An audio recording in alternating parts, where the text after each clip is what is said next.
हेडलाईन्सचे प्रायोजक आहे NBC bearings, लांब पळण्यासाठी। भाजपला घटना बदलण्यासाठी बहुमत हवा आहे। घटना बदलण्यासाठी बहुमत द्या असं माजी मंत्र्यांनी सांगितलं। इंदापूरच्या सभेत शरद पवारांची भाजपवर टीका।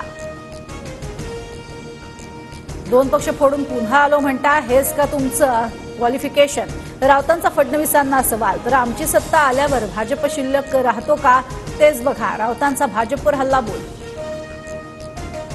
देशाची वाटचाल एकाधिकारशाहीकडे, पुन्हा लोकशाहीच्या पाठीशी राहायला हवं, शाहू महाराज छत्रपतींचं वक्तव्य। महाराष्ट्र राजकीयदृष्ट्या अस्थिर, पहाटेचा शपथविधी, पक्ष फोडणे महाराष्ट्रासाठी चांगलं नाही, शाहू महाराज छत्रपतींची प्रतिक्रिया। मुख्यमंत्री आणि दोन्ही उपमुख्यमंत्र्यांची आज अमित शहांसोबत बैठक। सूत्रांची माहिती, अमित शहांसोबतच्या बैठकीत महायुतीच्या जागा वाटपावर शिक्कामोर्तब होणार। उपमुख्यमंत्री देवेंद्र फडणवीस दिल्लीत दाखल, भाजपच्या केंद्रीय निवडणूक समितीच्या बैठकीला उपस्थित राहणार। महाराष्ट्र भाजपची दुसरी यादी जाहीर होण्याची शक्यता। आज संध्याकाळी 4 वाजता वंचितची पत्रकार परिषद, प्रकाश आंबेडकर काय बोलणार याकडे लक्ष।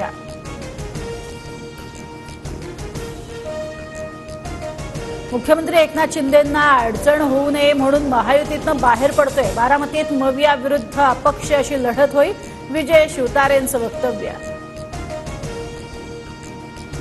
महायुतीमध्ये 6 ते 7 जागांवर तिढा, अमरावतीची जागा भाजपच लढवणार, लवकरच उमेदवाराची घोषणा होणार, भाजप प्रदेशाध्यक्ष बावनकुळेंचं वक्तव्य।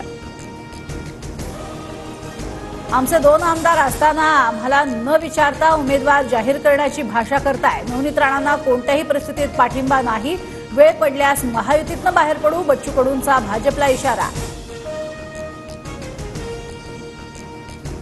केंद्र सरकारच्या वाणिज्य आणि उद्योग मंत्रालयाकडनं कांदा निर्यात बंदी पुढील आदेश येईपर्यंत कायम। कांदा निर्यात बंदी कायम ठेवल्यानं व्यापारी आणि शेतकरी हवालदिल।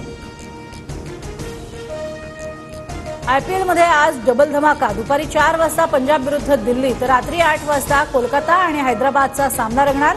ऋषभ पंतचं आज क्रिकेटमध्ये पुनरागमन होणार। हेडलाईन्सचे प्रायोजक आहे एनबीसी बेरिंग्स, लांब पळण्यासाठी।